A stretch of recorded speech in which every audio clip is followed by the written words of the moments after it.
Բարի երեկո բարեկամներ, եթերում Շարավի հեռուստածրագրի հերթական թողարկումն է։ Պիտի սիրես քո Տեր Աստծուն քո ամբողջ սրտով, քո ամբողջ հոգով եւ ամբողջ մտքով։ Այսօրվա մեր ծրագիրը Ասկերանի շրջանի հոգևոր հովիվ Էմանուել քահանայի մասին է, ում համար սիրո գաղափարը քրիստոնեական վարդապետության գլխավոր գաղափարներից է։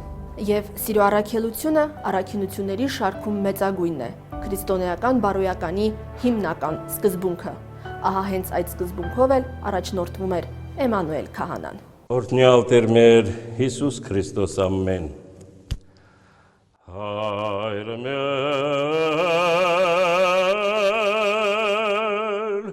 որը հերքինս ես,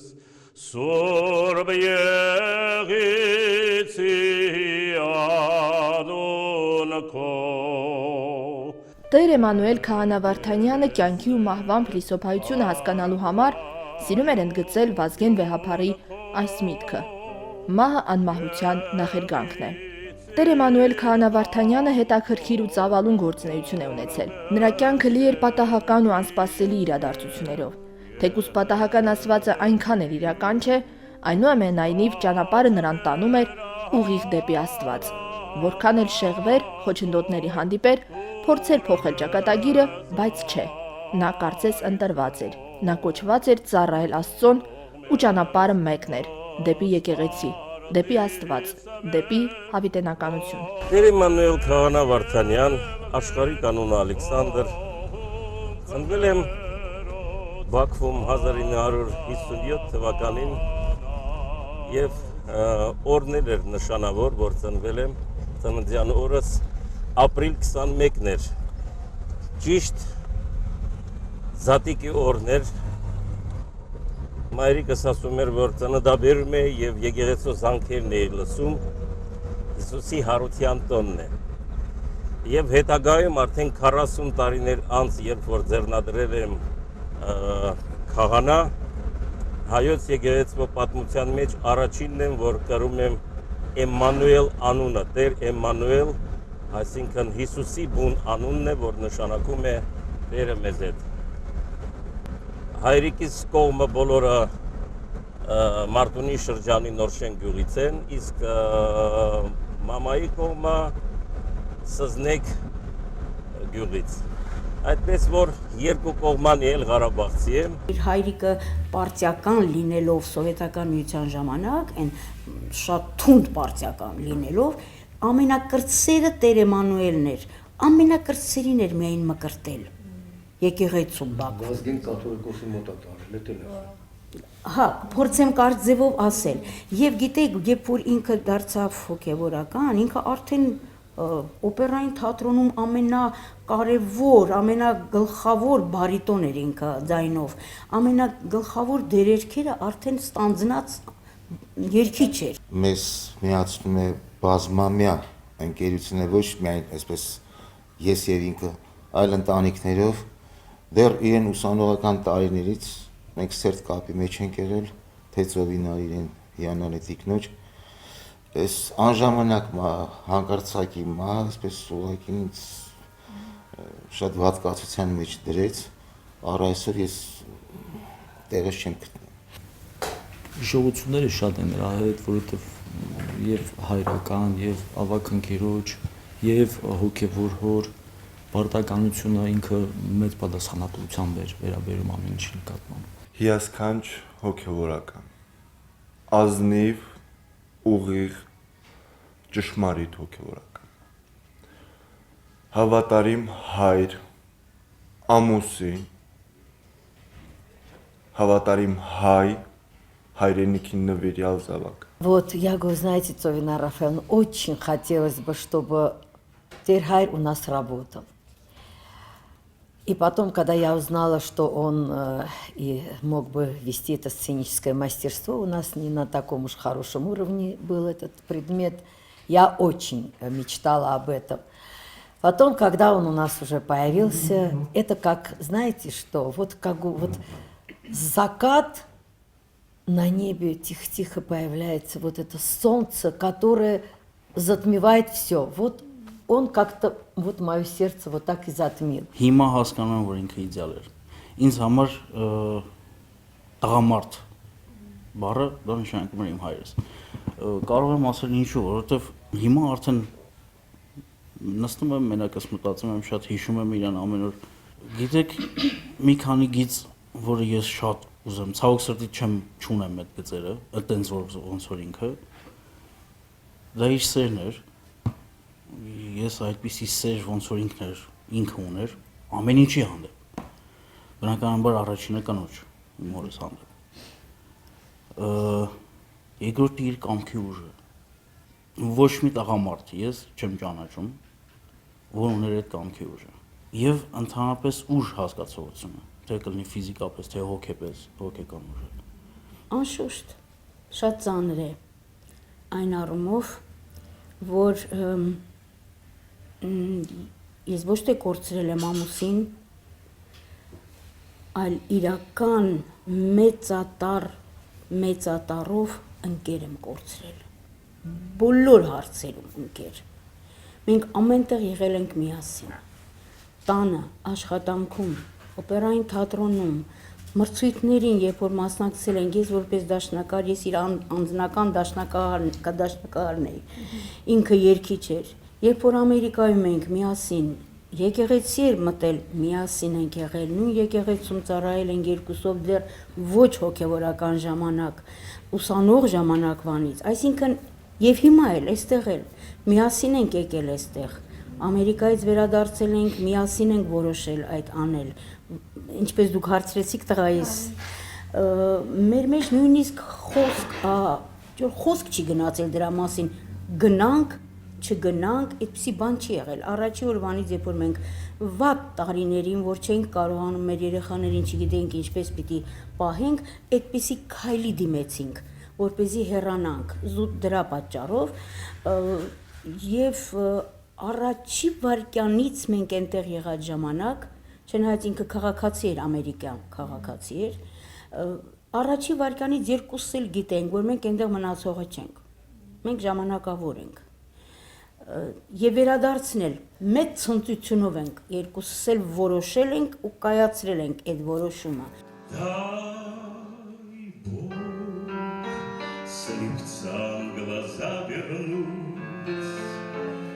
Спины выпрямить Карпаты. Дай Бог быть Богом хоть чуть-чуть, но быть нельзя чуть-чуть расправить. Կյանքի մի որոշ ժամանակահատված Էմանուել Քահանան ընտանիքով Ամերիկայի Միացյալ Նահանգներում էր ապրում, այնուհետև որոշեց, որ նորից պիտի վերադառնա ու ծառայի իր ժողովրդին, իր երկրին, ու այդպես էլ եղավ։ Սակայն նա ցանկություն չունեցավ ապրել Հայաստանում, նրա ճանապարհը ուղիղ բերեց Արցախ։ Ձեռնադրվել եմ Ամերիկայում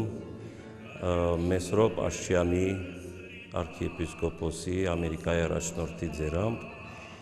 1 տարի ուսում եմ ստացել Նյու Յորքում հոգևոր ուսումը, 1 տարի Բեյրութում եւ միայն դրանից հետո ձեռնադրվել եմ։ Ուրեմն Ամերիկայում, երբ որ համարյա նոր ենք գնացել, 1 տարի էր, կարծեմ, նույնիսկ ավելի քիչ, եւ իմ փոքր զավակս դեռ 8 տարեկան էր։ Ամերիկայում լոտորի կար, որը խաղարկվում էր այդ մի քանի օրից հետո մոտ $40 միլիոն։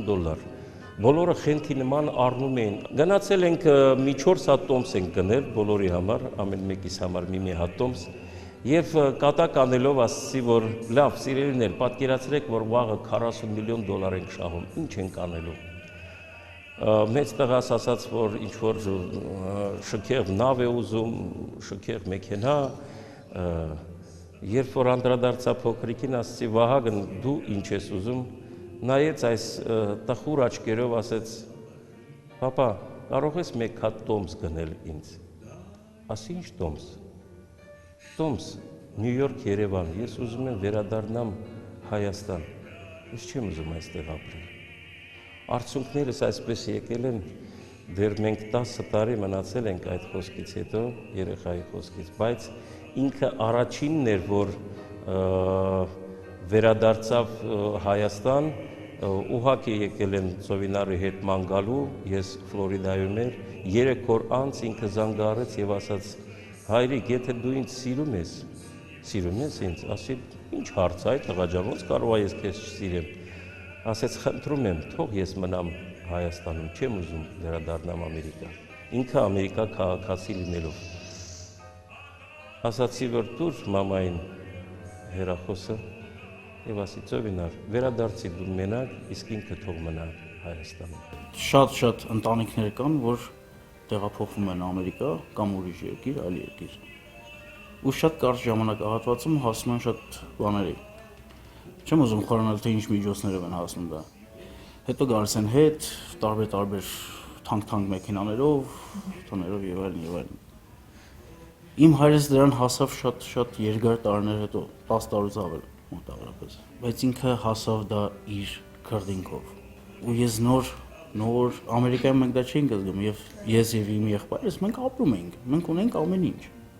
Մենք կյանքում չենք մտածում, լավ, նոր եկել ենք այս երկիր։ Մի անգամ չեղավ, որ ես նույնիսկ արդեն 16, 17, 18 տարեկաններում մի անգամ ես չեմ տեսել, որ իմ հայրս ինչ որ մի տխուր կամ հոգնած դեմքով գա տուն աշխատանքից։ Իսկ այնպես ոնց որ ինքն ու բնականաբար մայրս էլ։ Բայց իր մասին եմ ուզում ասել, ինչքան որ ինքն էր աշխատում, շատ քիչ մարդ կա, որ կարողա դա անել։ Ու երբ որ իմացանք, որ Պարքև Սրբազանը եկել է Չիկագո, մենք Ֆլորիդայում էինք այդ ժամանակ, զանգեցինք, խոսեցինք, ասեց, Տեր Էմանուել, ինչպես ես, ասեց Սրբազան, մենք վաղը կհանդիպենք։ Ասեց,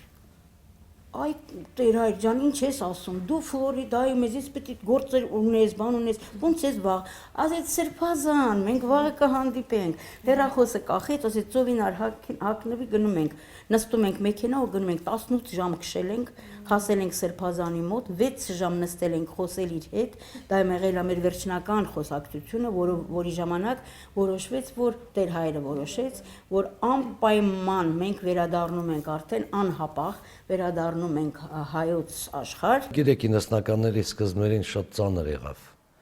Ստիպված եղավ դուրս գալ հաց հայթաթելու ընտանիքի համար։ Եվ արտասահմանում այնպես ստացվեց, որ ինքը ընտրեց հոգևոր ճանապարհը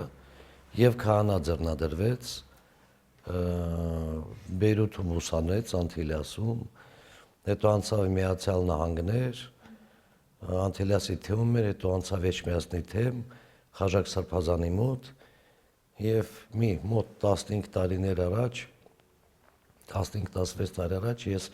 Նյու Ջերզում էի։ Ասեցի քահանա ես այստեղ, ասեց այո։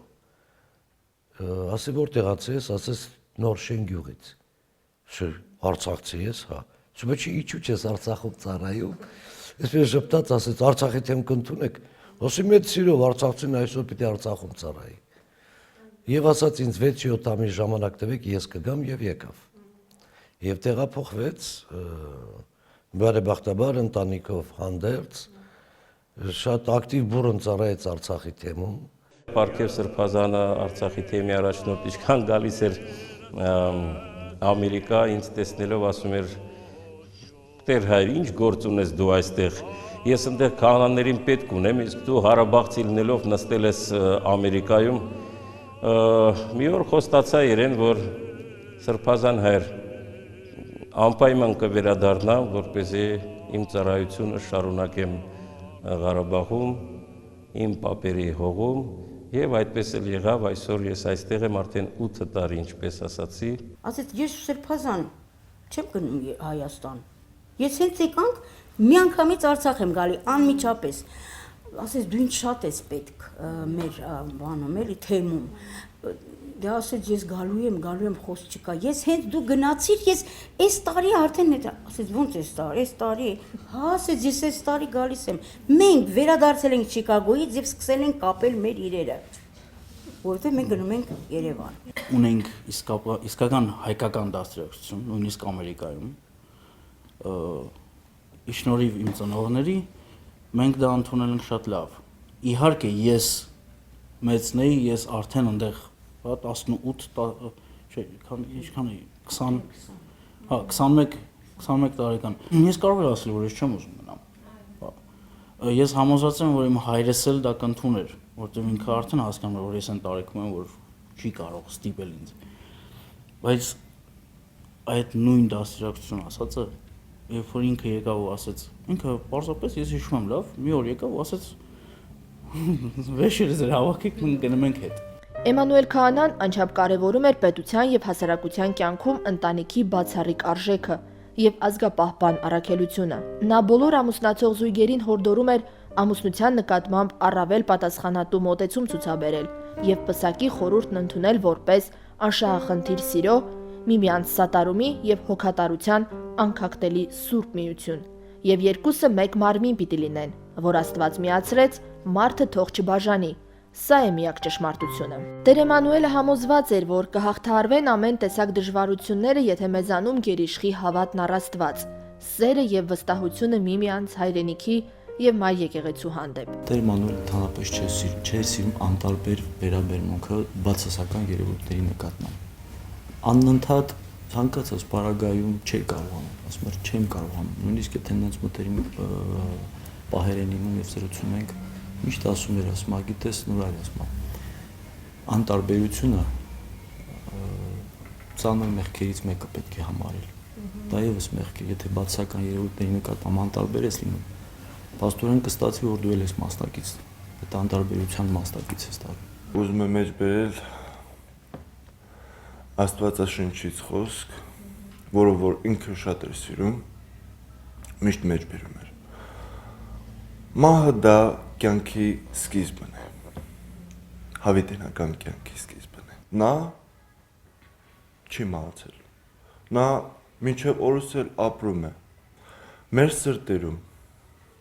Եվ անգամ շատ ժամանակ ես պատարագի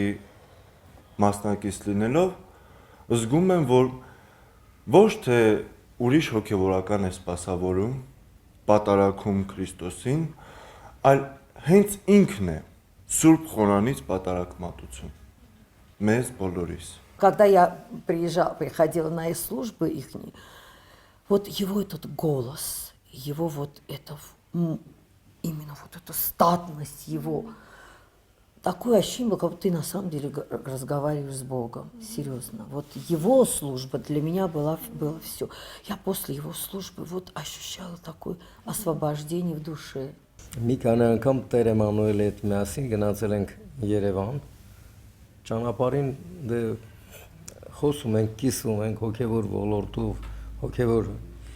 Ինքը մի անգամ մի հատ դեպք պատմեց, ասեց Ամերիկայում ինձ ուզեցել են սպանեն։ Կոֆեի մեջ է, թե ինչի մեջ է, թույն են լցրել, ու ասում է, քանի օր ես թունավորված մնացել եմ։ Գնացել ենք, ասում է, համարյա անգիտակից վիճակում։ Ես ասում եմ, իմացել եմ, որ Աստված ինձ պահելու է, ես աղոթել եմ, ասում եմ, այդ ծանր վիճակում։ Ու ես հիմա, որ ես ապրում եմ, ասում եմ, սա էլ Աստված ոնց որ ասած իմ գործուղումս երկարացրեց երկրի վրա, որ ես կարամ նորից վերադառնամ Արցախ աշխարհ։ Բացի բաց բոլորի դեմքին սխալ ասող մարդեր երբեք վախ չուներ, վախ ասած բան է իր համար չկար, քանզի երևի թե ինքը գիտեր, որ ինքը երբեք ոչ մեկի մասին չէր չարախոսի, հետևից ոչ մեկի մասին չէր խոսում, եթե պիտի ասեր դեմքին կասեր այդ մարդու, անկախ նրանից ինչ պաշտոնի է այդ մարդը, երբ որ ես մեկ-մեկ վատ էի զգում, մեկ-մեկ ասում եմ, այ Տեր հայրեր, այդ ինչքան ես ասում, այդքան մի ասա, ասում էր Ծովինար, դու երեցկին ես, դու ճշմարտությունից մի վախեցի, ումից պիտի վախենաս, երբ որ Աստված քո հետ է, Աստվածն է ճշմարտությունը։ Նա շատ ազնիվ մարդ էր, շատ ուղիղ խոսող։ Երբ որ հիշում եմ պահեր են լինում, երբ որ ջահել զույգեր գալիս էին եւ ասում էին. «Տեր այր, ուզում ենք մկրտվել, որպեսզի պսակադրություն կատարենք»։ Եվ նա անշուշտ խիստ հորդորում էր ձևականությունը, ով եք ուզում ձեր ընտանիքը ստեղծել եւ սկսում էր բացատրել ինչ է մկրտությունը, ինչ է պսակը։ Եվ մինչև որ չբացատրեր, չհորդորեր, ինչ է մկրտությունը, ինչ է պսակը, չէր անում։ Он всегда всех учил, чтобы никто не льстил, никакие какие-то такие артистничал. Если это правда, она должна быть правильной. Ինքը շատ բան կտրուկ էր ասում եւ խորանից էլ էր ասում, շատ հաճախ մարդկանց երեսին էր ասում. Դուք աղանդավոր եք, դուք չեք գալիս, դու ինչի եք եկել եկեղեցի, ինչու եք եկել ճրակ տանելու, ինչու եք եկել ջուր տանելու, դուք կարծում եք այդ ճրակն ու ջուրը ձեզ օգնում է։ Չեն օգնում, գնացեք ծորակը բացեք, լցրեք, խմեք։ Դուք ոչ պատարագ եք գալիս, ոչ հաղորդություն եք ստանում, ինչի եք եկել այստեղ այդ ջուր եք տանում։ Այդ բաները որ ասում ես, ասում եք, դեր հայր տենց բաներ ես ասում, մարդիկ չեն գա, ասում են, իրենք չեն գալիս արդեն։ Բայց թող գոնե իմանան, որ իրանց տարածը անիմաստ է։ Ոնց, ուրեմն ես լռեմ, ասում եմ, ծովինար, ես հոգևորական եմ, լռեմ, ասեմ, ապրեք, եկել եք, տարեք, օգնի, կբուժվեք, ոչ։ Լավ բուրըն բնավորություն ուներ։ Մի բան որ պակաս էր, մի բան ճիշտ չէր, այսպես զգացմունքային էր, նեղվում էր, ազդվում էր, փորձում էր այդ հարցի լուծում տալ եւ միշտ երազում էր, որ իր գյուղը, Նորշենը, այսպես չդադարկվի, բարգավաճի, միշտ գալիս էր ինձ հետ խոսում Ղուլյանի հետ, վարչապետի հետ, նախագահի հետ, բայց ինչու երբ պիտի ճանապարհ գցենք, ճանապարհը գցեցինք, երբ պիտի դպրոցում եք, վերջապես դպրոցն էլ եղավ, գյուղը ակումբն եղավ, գյուղը եկեղեցի վերանորոգվեց, Փաստորեն Նորշենը դարձավ ամենագեղեցիկ գյուղերից մեկը, այսինքն իր երազանքը կատարվեց, բարեբախտաբար։ Մենք գյուղի հետ շատ կապված ենք եղել, իր պապական գյուղի հետ շատ կապված էինք միշտ։ Շատ հաճախ ենք եղել իր գյուղում եւ երեխայի պես ուրախանում էր երբ որ քշում էինք գնում էինք երբ որ ես գալիս ասում էի այսօր ազատ եմ լավ եղանակ արի գնանք հա գյուղ ասում էր ծովի գիտես ինչքան եմ ուրախանում որ ոչ թե ես եմ քեզ ասում արի գնանք մեր գյուղ դու ես ինձ ասում արի ասում եմ սիրում եմ քո գյուղը արի գնանք եւ երբ որ հերվից Նորշենը երևում այն սարերի մեջ անտառների մեջ ինձ փոքրի եկեղեցին Գիտեք ոնց էր գոռում մեքենայի մեջ երեխային նման Նորշեն ես եկա պապա ջան մամա ջան Նախշուն տատի սարեմ ու սա պապի ես ստեղ եմ ու ինձ ասում էր ծովինար մենք մեր վերջին հանգիստը պիտի ստանանք իմ պապայիս պապիկիս գյուղում ասում էի լավ մենք մեր հանգիստը կստանանք քո պապական գյուղում բայց դու գիտես դա ինչ է նշանակում ասում եմ դե մենք մեր ախր չգիտենք աշխարհը ինչ Աստված ինչեր կարող է բերի մեր երեխաներին ինչպես պիտի փոխվի կյանքը ով ուր կընկնի մենք գիտենք որ մենք պիտի գնանք Ամերիկա ընկնենք չգիտեմ որտեղից որտեղ բա որ այդ նշանակում է մեր շիրիմի մոտ ոչ մեկը մի տարուց ավել 2 տարուց 3 չի գալու հա ասում էր այ աղջիկ ջան դու չես հասկանում Թող 2 տարին մեկ գան, բայց ես դրանով գոնի 2 տարին մեկ իմ զավակներին ու թոռներին կբերեմ Նորշեն։ Հետաքրքիրն էլ այն է, որ ինքը ասում էր, որ եթե հոգին ավանդի անպայման իրեն հողի հանձնեն հարազատ գյուղում, իր նախնիների շիրիմների մոտ։ Ինչն էլ ցավոք սրտի տեղի ունեցա եւ շատ շուտ։ Դա վաղաժամ եղավ եւ Կարծում ենք բոլորս մեծ կորուստ ունեցանք։ Դրա հետ մեկտեղ ինքը որպես քահանա նաև շարունակում էր մասնակցություն բերել մեր Արցախի, նաև Հայաստանի մշակույթին։ Բարբերաբար իր երգենցեղությամբ ուրախություն էր պատճառում հանդիսատեսին եւ մեզ բոլորիս։ Առավել եւս իհարկե Արցախում։ Համերգներ էր կազմակերպում, համերգներին մասնակցում էր։ Մի տեսակ ավելի ծաղկացնում էր իր այդ գեղեցիկ շքեղ ձայնով։ Բավականին հետաքրքիր ու աշխույժ անձնավորություն էր, նվագում էր տարատեսակ գործիքներ, հրաշալի երգում էր, հիասքանչ ձայն ուներ, երգում էր ժողովրդական, դասական էստրադա, ինչպես ասում են, Աստված տվել է ու չի խնայել։ Այստեղ եմ ծնվել, ես այստեղ մեծացել, այս ջուրը խմել սառնորա Հազար ճանապարհ ես դու իմ դեմ բացել, իմ դեմ հարազատ իմ քաղաք, քարդ քարի դեմ շարել, քեզ հետ հասակ եմ Երևան, քո ամեն շենքի հետ, ես իմ կյանքն եմ կապել,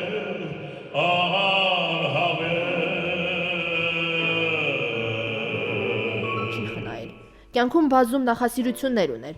ձեռքով ամեն ինչ գալիս էր, հրաշալի էր հասկանում մեքենաներից, լավ ձկնորս էր, կենթանական ու բնության աշխարհի սիրահար, եւ ինչ էլ որ նա անում էր, սիրով էր անում, ամբողջ հոգով, շատ կոկիկ էր, կազմակերպված, թե տանը, թե դրսում։ Ինքը էներգիայով լի մարդ էր եւ շատ էր սիրում աշխատել։ Եվ գիտեք, աշխատում էր տարբեր բնակավարներում։ Լավ մեքենա էր քշում, լավ մեքենա էր նորոգում, տեխնիկայից մոտիկ էր, կարա ցանկացած տուն, շինություն նորոգել, վերանորոգել։ Հետո որ նշանակվեց Ասկերան, այնտեղ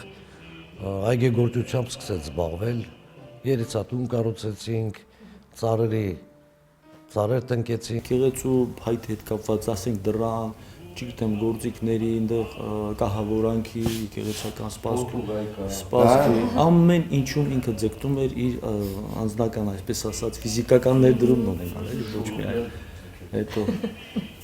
կազմակերպչական շատ լավ ջիղ ուներ, կարողանում էր, ասենք, եկեղեցու հետ ինչ որ առնչվում էր, մաքրության հետ կապված, ամեն հարցում ինքը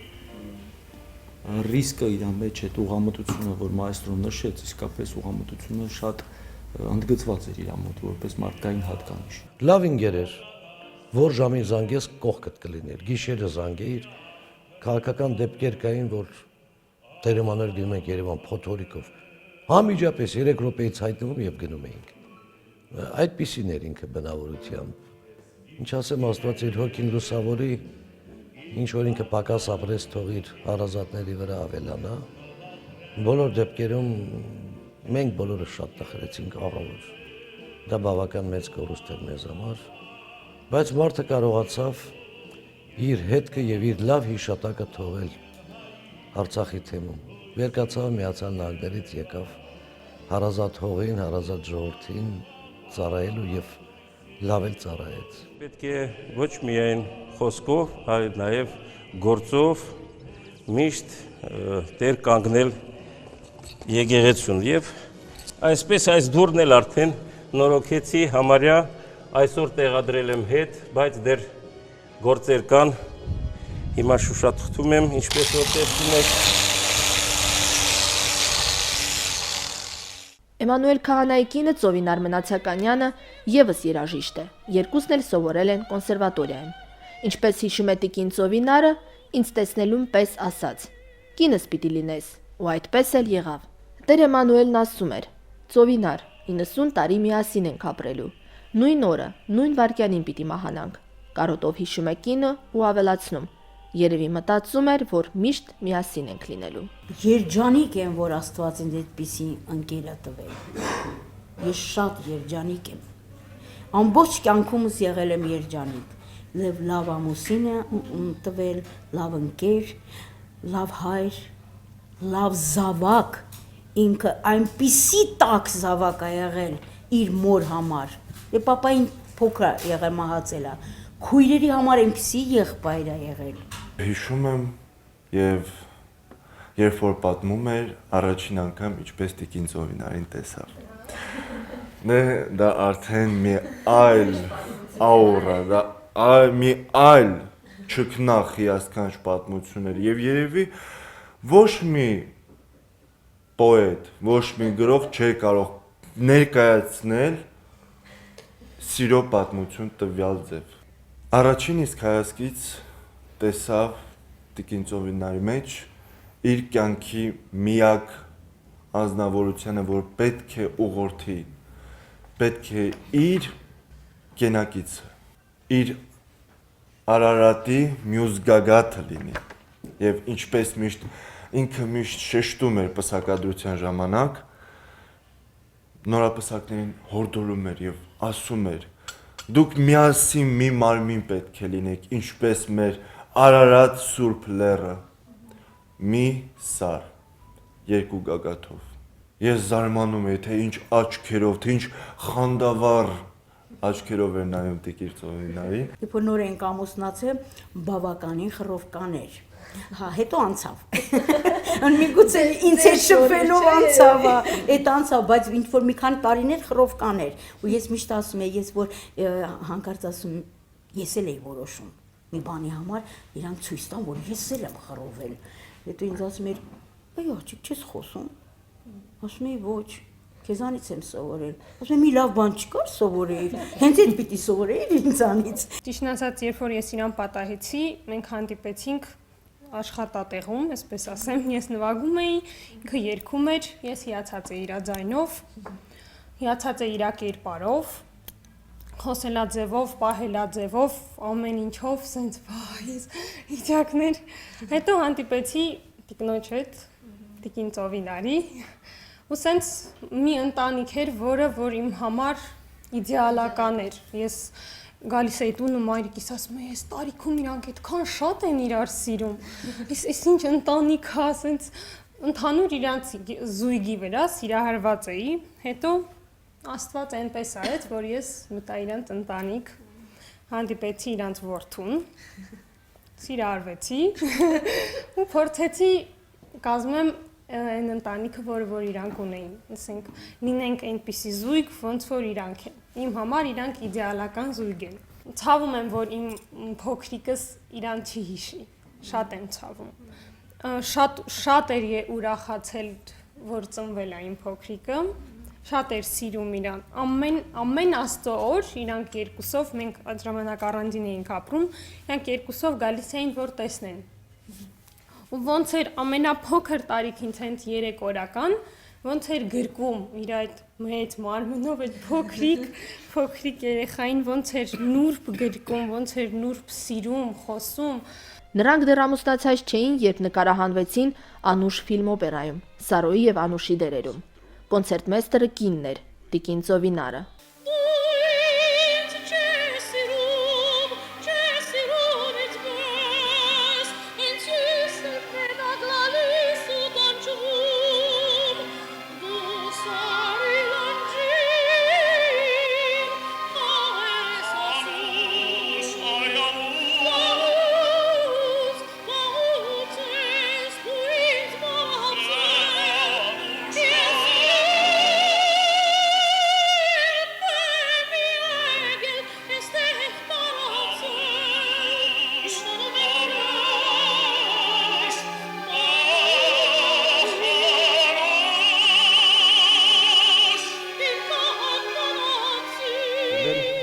Երբ որ ասացի, որ Էդուարդ Խրիստոֆորովիչ, դա մեր Եդիկիսելովը բեմադրիչն էր, երբ պիտի սկսենք նկարահանումները, ասաց, որ դեր Անուշ չունենք, արդեն մի քանի ամիս փնտրում ենք Անուշին։ Ասացի, դուք այստեղ ինչքան պիտի մնաք, բա մի ժամ, 2 ժամ դերք այստեղ ենք։ Տելեյում, ուրեմն Երևանի, ասացի, ես մի կես ժամից Անուշ կբերեմ ձեզ։ Ծիծաղեց, ասեց, մենք 6 ամիս փնտրում ենք, դու կես ժամում Անուշ պիտի բերես։ Գնացել եմ քաղաք, գոռացել եմ, ուրեմն Ծովինար, շուտ արա իջի, ինչ ա պատահել, ասի, իջի, եւ այդ աղջկայի հետ մենք ուղղակի հանդիպում ենք։ Իջավ, հասանք մեքենայով, ուրեմն մենք հեռուստաընկերությունը, եւ երբ որ Ծովինարը դուռը բացեց եւ մտավ Եդիկիսելովը տեսավ իրեն, ասաց, այս աղջիկը պետք է լինի Անուշը։ Եվ անմիջապես 10-15 օրից հետո մենք սկսել ենք նկարահանումները, ես Սարոյի դերակատարն եմ, ինքը Անուշի, ֆիլմը պետք է ցույց տային Մոսկվայից, Մոսկվայի գլխավոր ալիքով, առաջի ալիքով, եւ ես զանգահարեցի Բաքու, ասելով, որ մամա, գիտես, ես նկարահանվել եմ այսինչ ֆիլմում, նայեցեք Մոսկվայից, գլխավոր դերակատարը ես եմ եւ մի հատ աղջիկը, որը Անուշն է խաղում, ուշադիր մի հատ նայի այս աղջկանը։ Երբ որ անցավ ուրեմն պրեմիերան, ես անմիջապես զանգահարեցի Երևանից Բաքու, ասելով, մամա, ինչպես էր, դե ասա, տպավորությունդ, մեղա քեզ Տեր Աստված, ներոցը մեջ ենք, բայց ինքը վրդոված ասեց, թաղեմ ես դրա բոյը, ասեմ, ու մամա, ասեց, ես անխիղճը ինչու սպանեց քեզ, չէ որ Մոսին սպանում է Սարոյին։ Ես ասացի, մամա, ես ոչ թե Մոսեի մասին եմ հարցնում կամ իմ մասին, այս աղջիկը դուրը տեկավ, ծիծաղեց, ասեց այո, ասի մամա, ուրեմն ես աղջկան սիրում եմ ծովինարին եւ խնդրում եմ, որպեսզի գաք Երևան եւ ամուսնական մատանին դրենք իր ձեռք։ Էմանուել Քահանան անդրկովկասյան մրցույթի դափնեկիր դարձավ։ Հետո նկարահանվեց Արշակ ֆիլմ օպերայում, Տիրիթի դերում, որից հետո Ալմաստ ֆիլմ օպերայում։ 8 տարի անընդմեջ եղել է Սպենդարյանի անվան ազգային օպերայի թատրոնի մեներքիչ։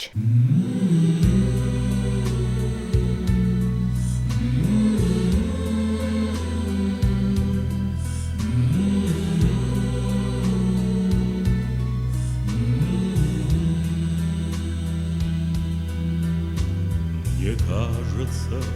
порою, что солдаты с кровавых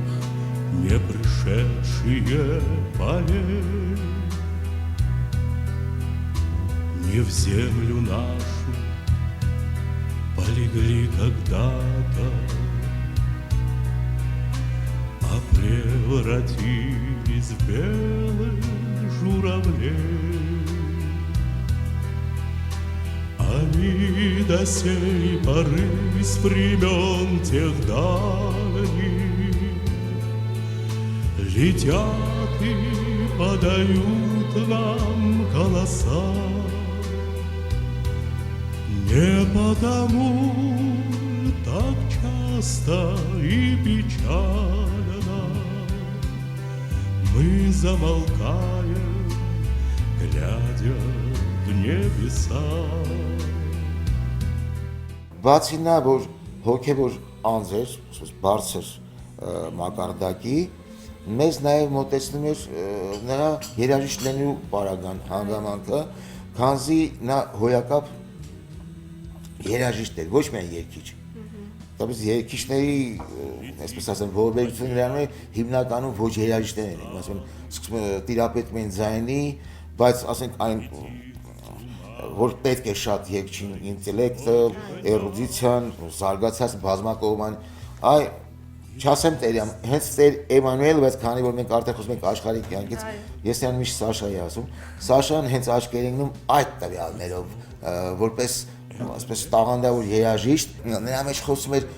արտիստը, նա բերում էր իրան շատ լավ, ես դեռ օպերային դասարանից գիտեմ, քանզի ես դասավանդել եմ օպերային դասարանում, եւ ինչ խոսք Սպենդիարյանի համար օպերային թատրոնի բեմում։ Նա բազմաթիվ դերեր է կերտել մեծ հաջողությամբ։ Он артист, уже не считаю, каким он был вокалистом, об этом я не говорю. Я очень часто ходила, сидела на этих уроках, я огромнейшее удовольствие получала. Дети от него балдели. Для них это было все. Вот он такие сценарии писал, когда читаешь, плачешь. И на карабахским, вот так карабахским акцентом. И это все придавало вообще училище как-то воспряло. Ինքը միշտ երգում էր, որտեղ ասում էր Աստված, երբ որ մի շնորհք տվել է, ինքը փաստորեն համբույր է դրել իմ ձայնալարերի վրա։ Ես իրավունք չունեմ դա պահեմ իմ մեջ։ Ես պիտի վերադարձնեմ ինչ որ Աստված տվել է իմ ժողովրդին։ Եվ ամեն պատրվակով կարող էր երգել։ Իհարկե նորից եմ ասում, նայած ինչ ես երգում, արդեն հոգեորականության ծառա դառնալուց հետո իհարկե ինքն էլ էր ընտրության մեջ, թե ինչ կարող է երգել, ինչ չի կարող երգել։ Եվ բայց բոլոր ընկերներին, ովքեր իրեն դիմում էին, զանգում են, Սաշ, մի րոպե ասում էր, ես Սաշ չեմ։ Ես Տեր Հայր եմ, Տեր Էմանուել։ Իմանալով նրա կարողությունները, քաջատեղյակներով, ես երբ որ իրեն այստեղ հանդիպեցի Արցախում, տոգորվեցի մեծ ոգևորվածություն, ապրեցի եւ դրա բառապատվությունը մեր համատեղ համերգներին էր, թե այստեղ Արցախում եւ թե Մոսկվայում մեծ հաջողությամբ, ընդ որում մենք հանդես ենք եկել իբրև Մոսկվայում ոչ թե Ստեփանակերտ, այլ վկաներ եկան, մենք իրոք Արցախի պետական կամերային նվագում եւ նա զարդարել է իր տիկնոջ հետ մեր համերգները Մոսկվայում։ Ընտանիքն էլ բնականաբար արվեստասեր է, որդիները Ալեքսանդրը եւ Վահագը շատ գեղեցիկ ձայն ունեն, երաժշտական են, սակայն շարունակեցին զբաղվել երաժշտությամբ, այլ նախասիրություններ ունեին, որն անշուշտ առնչվում է արվեստի հետ։ Հարսը Անուշիկը ջութակահար է, Սուսաննան գեղանկարչուհի։ Հենց առաջի պահից ինքը ինձ որպես աղջիկ ընդունեց, Եվ հենց առաջի օրերից ասեց, որ քանի որ դու մեծացել ես առանց հայր, ես ամեն ինչ կանեմ, որ քեզ լինեմ հայր։ Ճիշտ է, նրա տեղը չեմ տա, բայց կփորձեմ։ Եվ ցավում եմ, որ այսքան կարճ տևեց իր հայրությունը։ Ես ուղղակի վայելում էի։ Ես իր համար աղջիկ էի, որ տանը ոչ մեկ թեյ չէր խմում, մենակ ես ու ինքը։ Ամեն ճաշելուց հետո նայում էր ինձ ու հիմա աղջիկս ինչ անելու իմ համար, ասում էի, թեյ, այո, ճիշտ է։ Ու մենք երկուսով մեծ բաժակներով նստում ենք ու թեյ ենք խմում ու զարմանում ենք ոնց են իրանք կոֆե խմում։ Մենք բազմաթիվ ծրագրեր, դե գիտեք, կյանքը հենց դրանով է կյանք, որ շատ ծրագրեր չեն իրականանում, բայց ոչինչ։ Այսօր իր ծրագրերի իրականացնելուց մեկը նաև մեր Անուշիկն է իրեն սիրելի հարսերից մեկը, որը հանդես է գալիս Արցախի պետական կամերային նվագախմբում իր լուման է ներդնում։ Առաջի անգամ հանդիպեցի Սաշա Ջաջային, ես հենց սկզբից ասացի, որ այս ինչ սիրուն տղամարդ է, ինչ սիրուն կլիներ ինքը ջահել ժամանակ պատկերացնեմ ինչ սիրուն տղամարդ էր, հետո հանդիպեցի իր փոքր տեսակին ու փառք Աստծո, էլի սիրուն, իրան նման սիրուն էլի նույն ձևի Սաշա, ամուսինս նույնպես շատ նմանություններ ունի։ Ափսոս, որ փոքր տղան ընտանիքով չկարողացավ ներկայանալ մեր հաղորդմանը, քանի որ նրանք մեր քաղաքում չեն բնակվում։ Էմանուել Քահանայի մասին շատ շատերը ցանկություն հայտնեցին խոսել, կիսվել։ Բնականաբար մեր տաղավարում բոլորին տեղավորել չհաջողվեց։ Բեյրութից էլ Կոմիտաս Սրբազան Օհանյանը եւս միացավ մեր ծրագրին Skype տարբերակով։ Ես Դեր Էմանուելը ջանցած եմ հենց Անտիլիասի մայրվանքեն ներս, երբ որ 80-ական տարիներին այստեղ էր եւ այստեղ իր հadoop մասնակիտական աստվածաբանական ուսումներ գներ եւ մենք իրար շատ սիրեցինք եւ եղբայրացանք եւ շատ մոդիկ այսպես գաբեր ստեղծվեցան հենց Անտիլիասի Մեզիդանի Գիլիգո կաթողիկոսարանեն ներս քաղցր բնավորության դեր շատ քիդագից եկեղեցական ոչումով եկեղեցական վճռական այսպես ինքնանվեր ուզում էր ամբողջ մեր իր կյանքը մեր եկեղեցուն նվիրել իր ամբողջական այսպես ասած հայ եկեղեցվո եկեղեցականի արժանապատել բարձր այսպես մոդեցումով ինքը շատ նվիրված էր իր եկեղեցուին եւ իր հավատացյալները միշտ սպասում էին իր խոսքին եւ իր ներկայությունը այսպես ասենք իրենց ոչ միայն հավատով այլև իբրև հայրական այսպես կնքշությամբ դակություն կբերեր իր եկեղեցվո հավատացյալ բոլոր զավակներին բոլոր անոնց որոնց ինքը ջանցան։ Էմանուել Քահանան շատ էր կապված մանկատան հետ, նա դարձել էր այդ երեխաների ընկերը, հարազատ մի մարդ, ով ամեն ինչ անում էր նրանց առօրյա կյանքը գունավոր դարձնելու համար։ Ինչպես պատմում է մանկատան տնօրենը Նոնա Մուսայելյանը, երեխաները կարոտով են հիշում Էմանուել Քահանային, նրանք սովոր չեն այսքան երկար տանել նրա բացակայությունը։ Էմանուել Քահանան մկրտել է մանկատան բոլոր երեխաներին, նրանց համար միշտ նվերներ էր պատրաստում, հոգեպես օգնում էր, ճշմարիտ խորհուրդներ էր տալիս։ Եկեղեցու բերք ու բարիքից անպայման տանում էր մանկատուն եւ ուզում էր, որ երեխաները համտեսեն եկեղեցու բերքը։ Եվ մի անգամ էր, երբ ինչ-որ բարերար ցանկացավ օգնել երեխաներին, նրան հարցրին, թե ինչի կարիք ունեն երեխաները, ասաց, որ երեխաները հեծանիվ չունեն։ Լավ կլիներ հեծանիվ նվիրեք նրանց։ Այդպես էլ եղավ։ Իսկ շատերին էլ անձամբ սովորեցրեց հեծանիվ քշել։ Սկսեց այցելել մերան գիշերոտիկ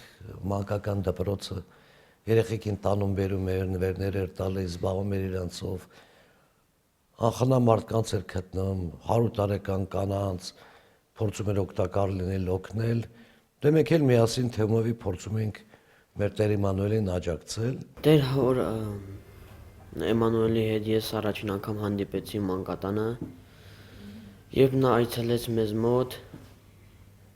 ես առաջին հայացքից նա մեջ նկատեցի այդ Աստծո սերը, կային ժամանակներ, որ մենք այցելում էինք պատարակներին եւ նա պատարակից հետո մեզ հյուրասիրում էր մրգերով, այգու մրգերով եւ մենք ուրախ ենք, նա շատ սիրելի ազնվորություն է Եվ ես նանից քաղել եմ շատ մեծ բաներ։ Ու ես որ պատահական չէ, որ ես նույնպես իմ հետագա կյանքը որոշում եմ հոգևոր կյանքով։ Ու ես ուրախ եմ եւ Աստծուն աղոթում եմ, որ Տեր Էմանուելին պայի իր կողքը։ Տեր Էմանուելը նշանակվեց Ասկերանի շրջանի հոգևոր հովիվ։ Մայրիկիս հետ նրա առաջին պատարագի ներկա ենք եւ տեսնելով նրա առաջին քարոզը ես իսկույն մայրիկիս համոզեցի, որ մենք պետք է ընտանիքով մկրտվենք եւ ես պետք է լինեմ Տեր Էմանուելի սպասավոր դասում։ Եվ այդպես էլ եղավ։ Մկրտվեցի եւ այդ ժամանակ 11 տարեկան էի եւ 2011 թվականին հունվարի 18-ին առաջին անգամ բարձրացա խորան, Սուրբ խորան։ Տեր Էմանուելը ջերմորեն ընդունեց ինձ, նա նույնիսկ ինձ գիրք նվիրեց, նոր կտակարան нվիրեց, որը մինչև հիմա ինձ համար դա շատ թանկ նվեր է, որպես Սուրբ նվեր ես դա պահում եմ։ Вы знаете, я в нем видела моего отца.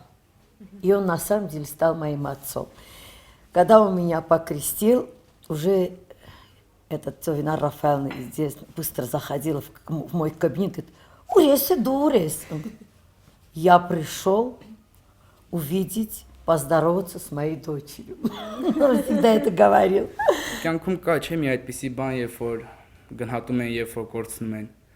Ու ես հաճախ շատ եմ ափսոսում, որ Տեր Էմանուելին ժամանակին մենք չենք ասել, որ մենք ինչքան ենք նրան սիրում,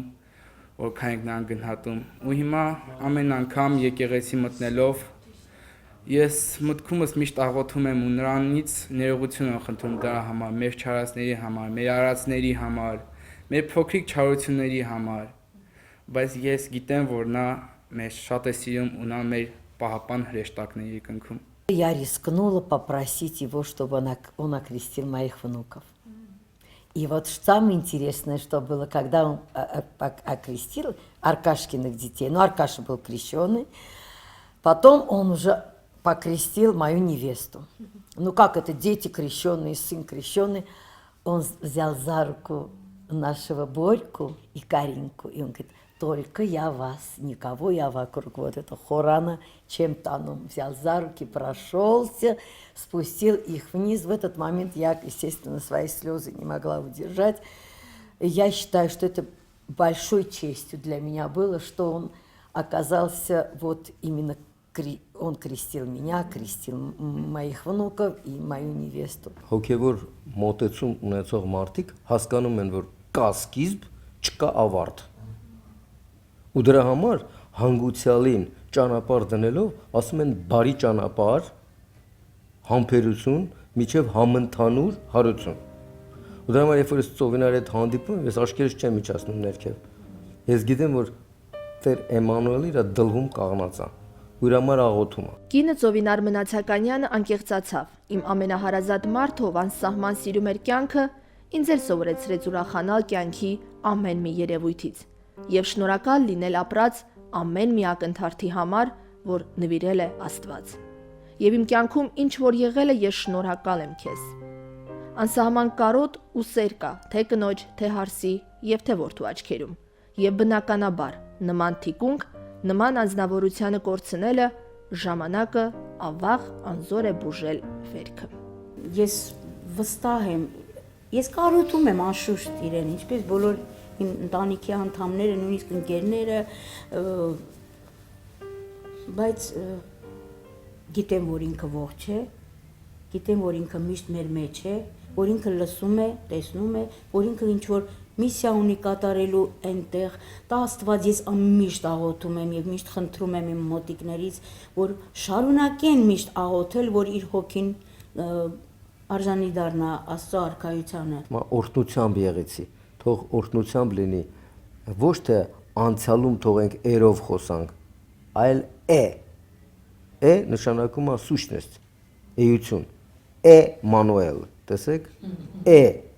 Մանուել, այսինքն Աստծո մանների մեջ է, ամեն մի են, ամեն մի հոգին, ամեն մի էակը։ Օրհնյալ Տեր մեր Հիսուս Քրիստոս, ամեն, Հայր մեր, որ երկնքում ես, թող քո անունը սուրբ լինի, թող քո արքայությունը գա, թող քո կամքը լինի, ինչպես երկնքում, այնպես էլ երկրի վրա մեր հանապազորյա հացը տուր մեզ այսօր եւ թող մեզ պարտքերը մեր ինչպես որ մենք ենք ներում մեզ պարտքեղողներին եւ մի տար մեզ դեպի փորձություն այլ փրկիր մեզ չարից որովհետեւ քոնն է արքայությունը եւ զորությունը եւ փառքը հավիտյանս ամեն միասին բոլորս միասին ասենք ողորմի Աստված եւ լուսավորի մեր Տեր Էմանուելի հոգին ասեք եւ լուսավորի մեր Տեր Էմանուելի հոգին ամեն Ով արարատ ունի սրտում իր հայ լեզուն չի մոռանա Ում բերանում է հայ լեզուն Մասիսն անտուն չի մոռանա Մասիսն հայոց Աստվածն է վեղ Սիսը հայոց Աստվածուհին Հայն անաստված այս դարում էլ իր Աստծուն չի մոռանա Ասկերանի շրջանի հոգևոր հովիվ Էմանուել Քահանան Արցախի նվիրյալներից է, ով նպաստեց ազգային արժեքների պահպանման ու զարգացման, ինչպես նաև քրիստոնեական հավատքի ամրապնդման սուրբ գործին։ Շարավիղներ եթերում կհանդիպենք։